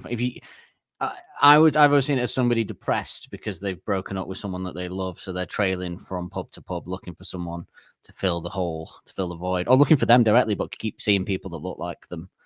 Because if you ever done the because, and I'll be honest, I've done this, okay, bit of personal time for this. When I was younger, I've definitely liked someone a lot or had my heart broken a bit, and I've not done this, but I have gone out purposefully somewhere that I know they might be in order to try and orchestrate a situation where Oh yeah. I'll see them again. So I think we've all probably done that at some point. So that's kind of what he's doing here. He's out on the prowl to places that they've been together or that she's been, so that he can find her, and maybe his hope is that they'll get it back together. But there you go. That's interesting, that with the cars, isn't it? Are the cars referencing, at least in his songs where he talks about love and relationships a lot, if not always breakup. He loves it, doesn't he? Yeah, we found Mirror a thing. Ball, yeah. Does he reference car in Body Paint, which is not the breakup song, but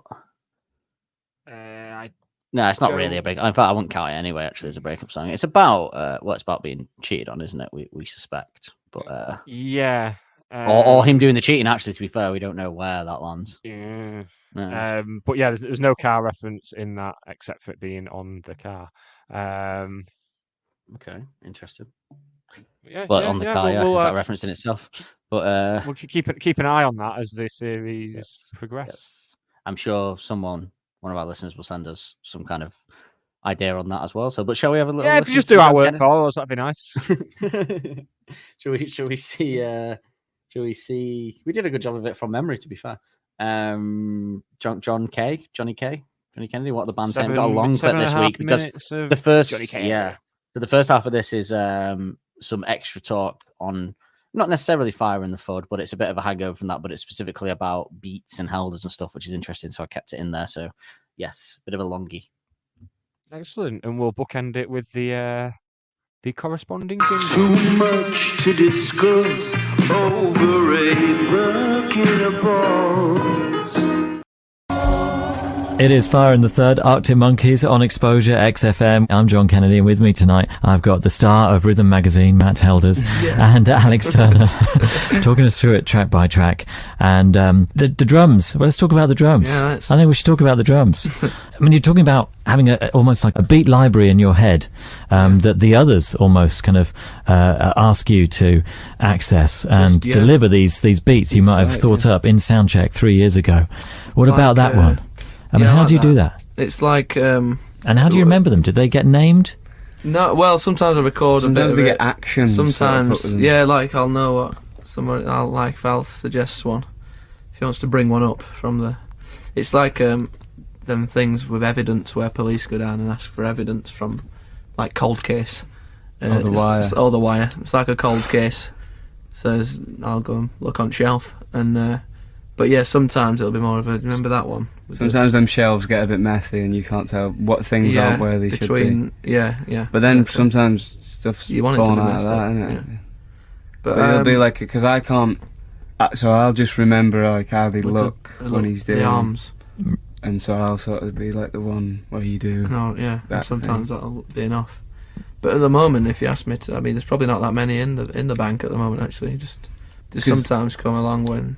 Because towards like the end of these recordings, there was a few songs like Fire in the Thud where we'd like that was we kind of elected to just sort of stick the groove a little bit on that, and that's like something that happened on some of these. It was more like we'd reversed it and we're making the drums fit sometimes to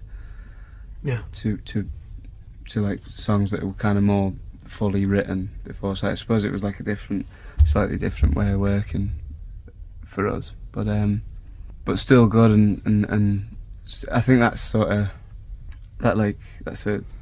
I suppose a virtue in a drummer is being able to kind of lean back on it sometimes and just stick it.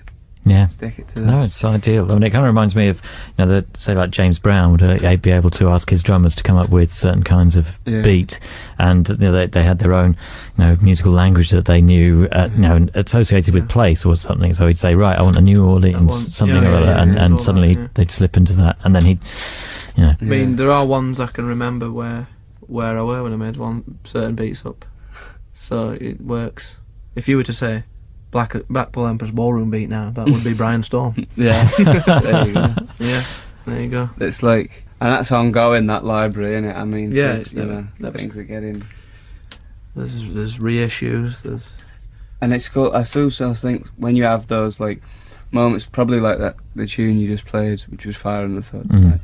is like, I suppose that's just sort of sticking like the kind of Susie Q, like that chugling thing, you know, and then because then when you get like the next tune, or I think, or Pretty Visitors after that, it's like there's some.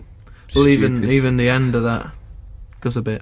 Yeah, you know, it's Barmy like, Army, but then then when you get like Barmy Army moments, but then like, you get and then it's like, oh wow, they slap you in your nose bridge. Yeah, but I guess for the next one you're more controlled with Cornerstone.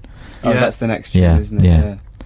I mean, you still gotta. But even that, you've got to keep this control interesting still. You know, it's still quite an original thing, I think. If I do say so. That was like because I remember that being quite like difficult. Yeah, when we were just recording. just because that were kind of made up there and then. Yeah. It's a bit of a coordination. It's a bit like rubbing your tummy and patting your head. It is, yeah. All 4 limbs are there, I think, at one point. Yeah, I like that. I like that. That's one of my favourite bits, actually. Like when the ride comes into that beat. I'm getting a bit tacky now. But this is on Cornerstone. Yeah.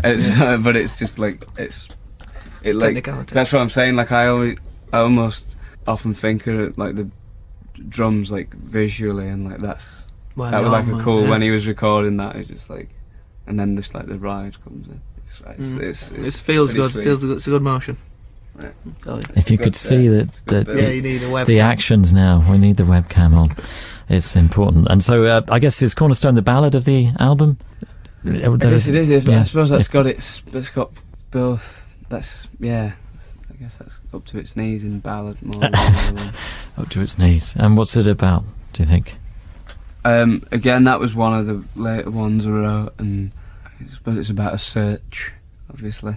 And I think there's I wanted to do a song that was major key, and get away with it, really. I think we really needed like a tune on there that wasn't quite, wasn't like as, perhaps didn't have like the darkness that some of the other ones have got. And and so it was a bit of a challenge to try and write like a tune in a major key and make it like 3.5 minutes, kind of like approaching a pop song, really, I suppose, and just have like a narration that's really understandable, whereas like other things on there aren't as obvious. I would think it was important for me to like have like one on there or two, maybe, that it's you kind of right there with it. Like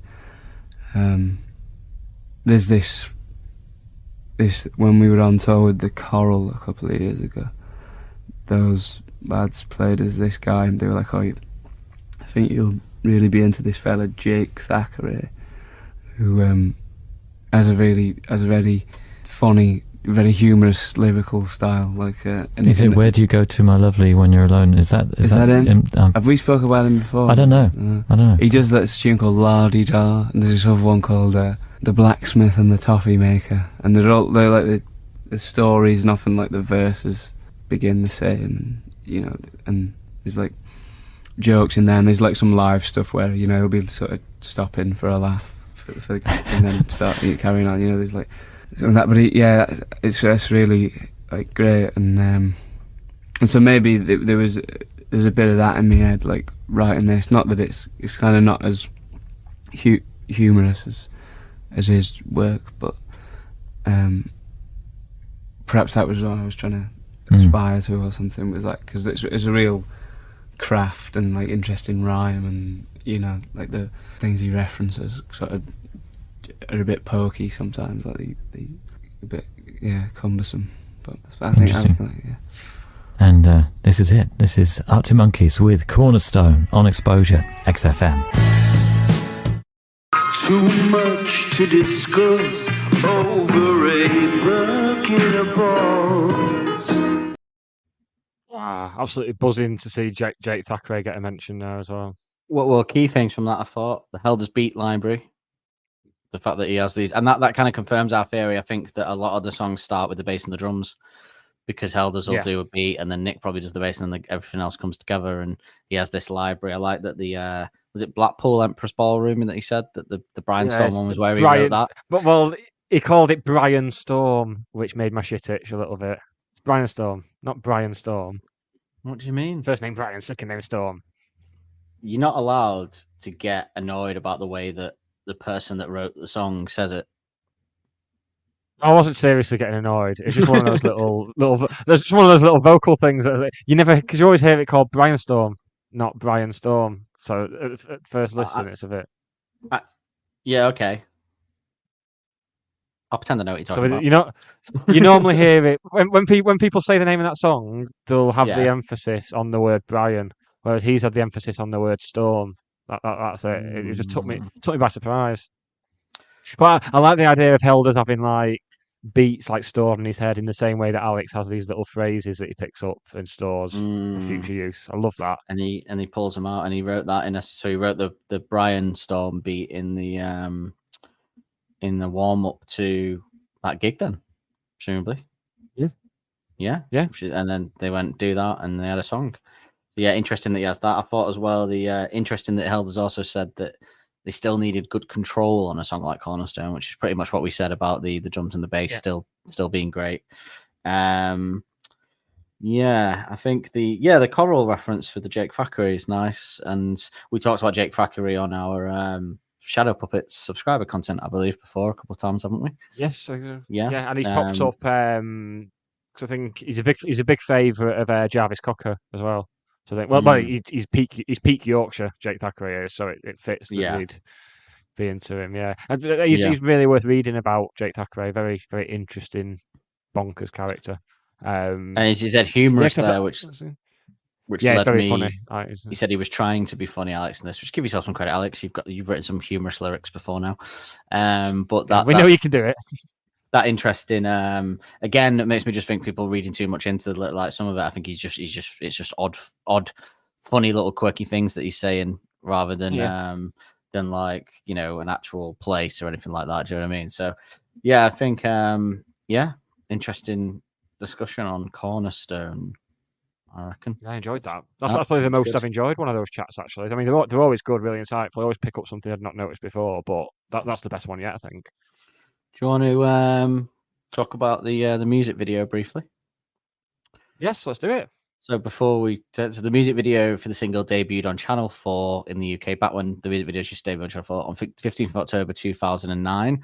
It was directed by, of course, Richard Ayoade, who previously had done First Adolescent, Crying Lightning, and Live at the Apollo, and shows Alex singing the song alone in a white room holding a cassette recorder and microphone during the whole video, without any of the other members of the band present. It was directed by Ayoade. Diarmuid Scrimshaw was the producer. I don't know if you say that. I think like it's pronounced Dermot. Yeah, it's Dermot. Yeah, Dermot. It's the Irish spelling of Dermot. Yeah, pretty weirdos.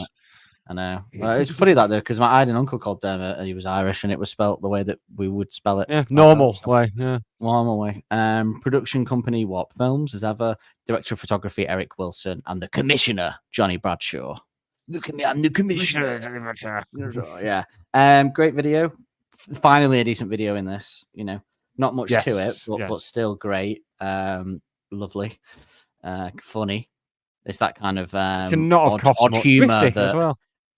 Very thrifty. Odd humor. It's not often you find something that's both funny and thrifty. Alex love Alexa marriage? Question mark. Absolutely not. But it's just it's funny. It's a humorous.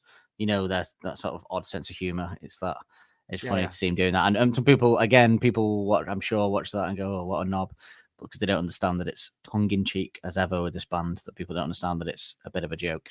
So stop taking it. Could you have imagined? I could never have imagined him doing that when they first came out. You could never have imagined him doing like just one video like that and acting up to the camera. You'd never have envisioned that. So it just shows. That's true, actually. Yeah. Yeah, and it's interesting because the video for this could be him walking from. Could be very why do you want to call me when you high style video, couldn't it? Yeah. Around, but not. Thankfully not, because I think that would have been awful in a love song. So, dodged. Well, they're better than that. But a good video in this, the best video in this era, almost definitely. Yeah, I mean, it's not a high bar, is it? But no. Unfortunately, it just get trumped by I mean, I think all the Sucking at Sea videos are great, so it doesn't really Yeah. matter. And the Tranquility ones as well. Don't think I have any shipping forecasts this next week because I think they've been, if they don't post much, then there's not really much that we can do about that, is there? No, we can do literally nothing about that. No. Although actually, when Kate go and play the jingle. Why not? Listen to the shipping forecast.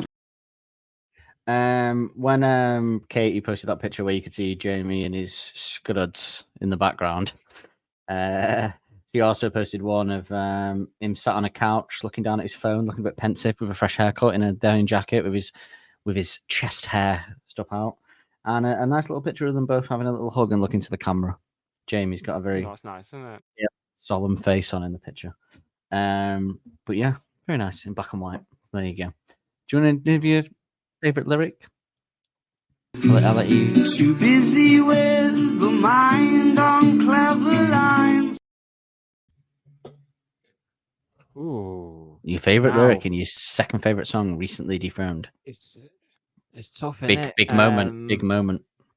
I'm giving myself a favorite paragraph because this isn't full of lines. This doesn't have any of his like big lines. It's just a collection, isn't it?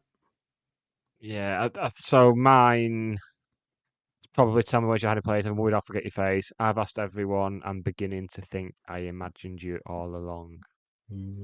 Classic Alex. If only for the way he sings both beginning and imagined in a way you would not expect those to be sung from reading the lyrics. Yeah, mine would be I saw your sister in the Cornerstone on the phone to the middleman. When I saw that she was on her own, I thought she might understand. She was close. Well, you couldn't get much closer. She said, I'm really not supposed to. Which, by the way, we didn't say, but what a shout out to Closer and Supposed to as a rhyme. Amazing. Yeah. Incredible. But yes, you can call me anything you want. Anything, yes. Anything, really? Yeah, well, she's up for it. You couldn't. Yeah, I mean, I can't believe I forgot to say, but yeah, you couldn't get much closer. She said, I'm really not supposed to. What a rhyme. No one else get away with that. Fantastic. Supposed to closer. Fantastic. Yeah. And it works. You can't even moan. Favorite musical moment? Bad sound in your ear that make you get up and down. Gotta be the JC Specials for me, really. I think. Is culminating in the solo. Yeah. The JC Special. Yeah, the solo particularly. Yeah, takes the song. Ooh. Beautiful. I do have a little hot take. Well done, Jamie. Well done, Jamie. Jamie Cook. She picks a red hot revelation off the tip of her toe. As a man who had this as their second favorite song, previously first favorite song, do you therefore think that this is the best Arctic Monkeys love song?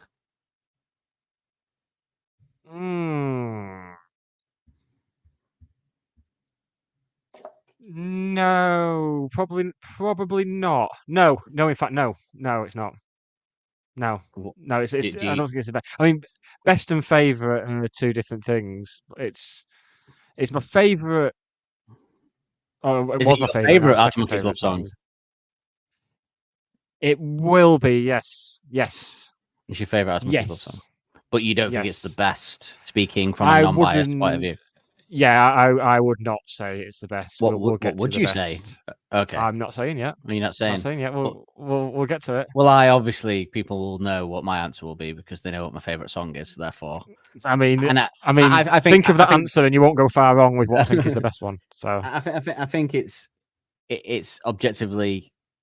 Rather not objectively, it's my favorite Arctic Monkeys song. It's my favorite Arctic Monkeys love song, and I would also say it's the best Arctic Monkeys love song. I think it's the best Arctic Monkeys love song as well. Yes, which is just getting around it, but it's obviously Suck It and See is what we're talking about. But yeah. I think it's the best made one. So obviously more on that in depth. But yeah, just interested to hear whether you thought it was the best one. There you go. Love song. I don't even know. Million love songs later. It was weird with Suck It and See, with the Cornerstone, sorry, because when this album first came out, it was never an early favourite of mine. Like, stuff like My Propeller and Pretty Visitors were my favourites, but Cornerstone just snuck up on me.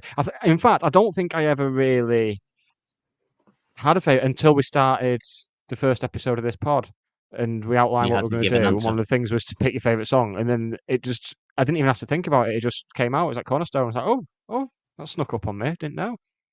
Yeah. Never Yeah. given it much thought. But Well- yeah, I definitely wouldn't say it's the best love song. I think that honour goes to Suck It and See, I think. I think I've always had Since Suck It and See. That's probably my favourite song. And I think I've known, but like Suck It and See album before we started doing this, Suck It and See was my favourite album. But I think whenever I'd say that to people, they would be surprised. But not the fans of this podcast. No one was ever that surprised, which says it all, I think. But we've got the part of the introduction to next week's show using our old friend AI Bot. You push the button and we'll do the rest. Ladies and gentlemen. You're correct, ladies and gentlemen. Ladies and gentlemen, brace yourselves for a musical journey through the wily world of the Arctic Monkeys with Dance Little Liar. Today's feature presentation is a rhythmic riddle, a lyrical labyrinth that explores the intricate dance of deception and the hilarity that ensures when you try to scrub away the dirt beneath the dirt. I think this is a case of, because I use the same part of the same page every week of that, because this is a case of this AI getting better at this as time goes on. Imagine this. Imagine this: the truth, a bendable entity, a mechanism designed to suspend guilt. And what do you get? A dance, my friends. A dance that requires more fancy footwork than a tap dancing giraffe on roller skates. Comedy. It's a performance that even the most nimble fibs would envy. If you have to point out the comedy, it's probably not that funny. Where popping and fizzing are not just for champagne, but for the fabrications that bubble up. But beware, for there's a quiz awaiting you, a test where you're bound to trip, and she, with the precision of a truth-seeking missile, will detect the fiction on your lips. The contradiction will be unearthed, and suddenly you find yourself tangled in a web of your own making. So, if you've ever found yourself dabbing a patch to return to normal or scratching the varnish off newfound calmness, then you, my friend, have been caught in the dance of the little liar.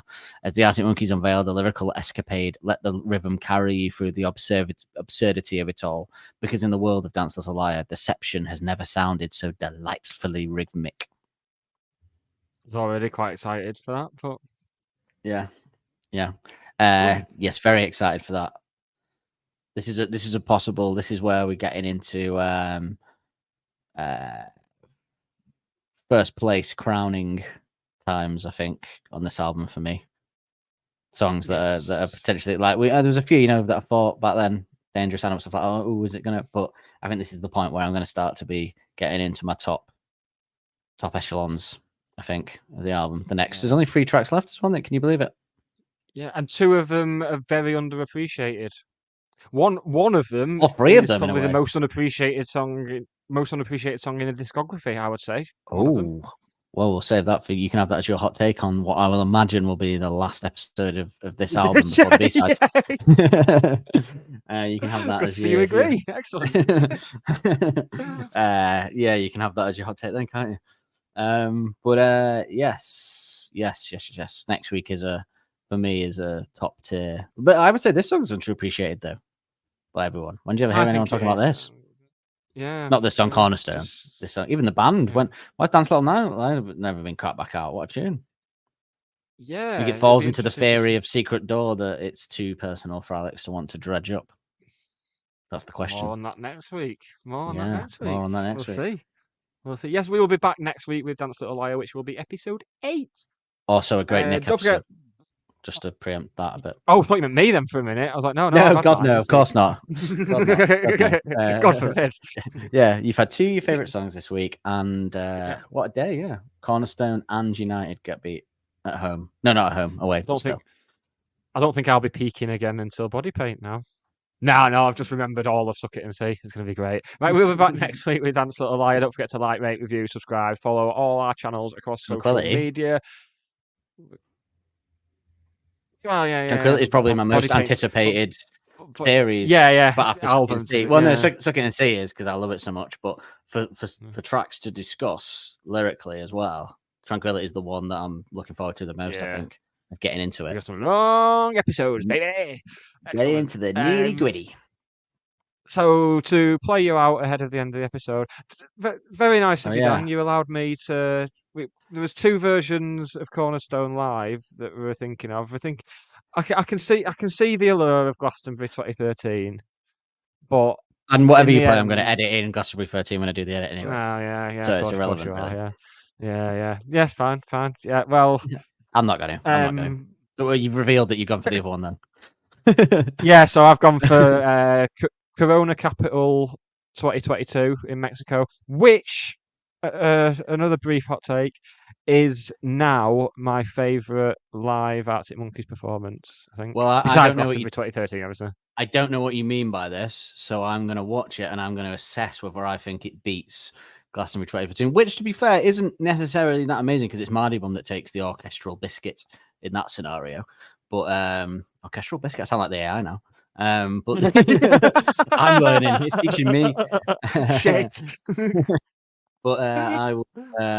So I'll make a judgment call based on whether you got this right. Well, what I'll point. So Helders was interviewed around this time. He did an interview around this time, right. And he said there was a moment during this concert where he looked up at Alex, like up on stage, and basically thought, "Oh God, he's great, he's great," something along those lines. And I'm sure you'll be able to spot all right, the moment. But yeah, we're bringing it right up to date with Cornerstone as it was played on the last tour. In fact, it was a song they messed about with a bit on the last tour.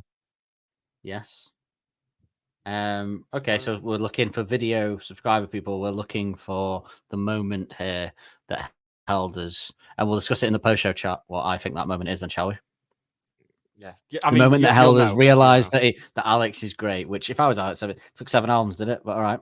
Yeah. I've been going nearly 20 years, you prick. Thought you were great when you did the View from the Afternoon drums, but all right, whatever. That's no drums on the next album. Let's have a look again. Say goodbye to the nice people, Dan. Goodbye. Goodbye. I'll see you in the. Thought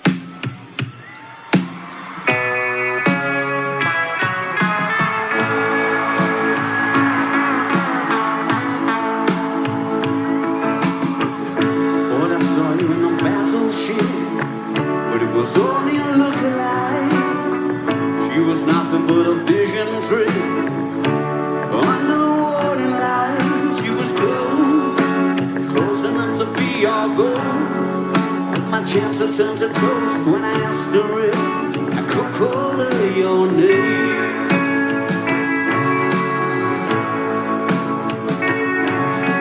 I thought I saw you in the rusty hook, curled up in a wicker chair. I wandered over for a closer look and kissed whoever was sitting there. She was close and she squeezed me very tightly.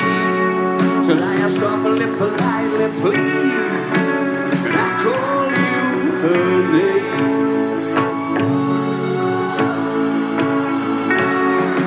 And I elongated my lift home.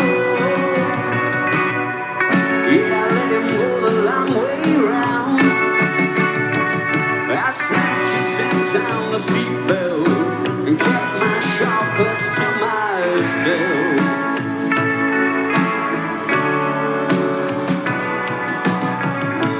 Saw you in the parrot's beak, fiddling with the smoke alarm. It was too loud for me to hear her speak, and she had a broken arm. It was close, and it was so close that the walls were wet, and she wrote it out in letters said, no, you can't call me her name. So tell me, where's your hiding place? See, I'm worried I'll forget your face. And I've asked everyone, I'm beginning to think I imagined you all along. I elongated my lift home. Yeah, I let him go the long way round. I snatched you, set down the seatbelt and kept my shortcuts to myself.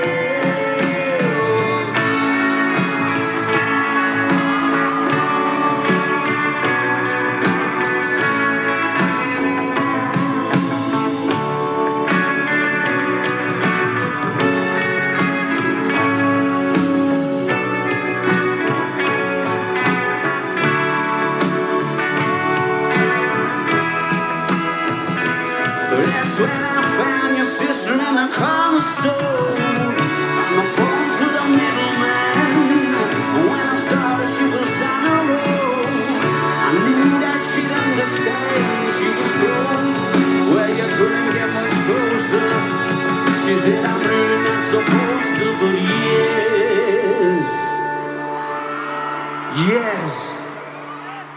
yes. You can call me anything you want.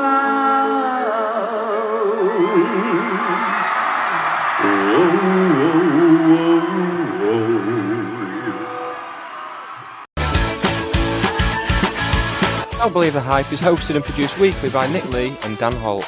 The music used in the titles is royalty-free music courtesy of Les FM. Don't forget to subscribe on your podcast player of choice to be notified every Wednesday when a new episode is released.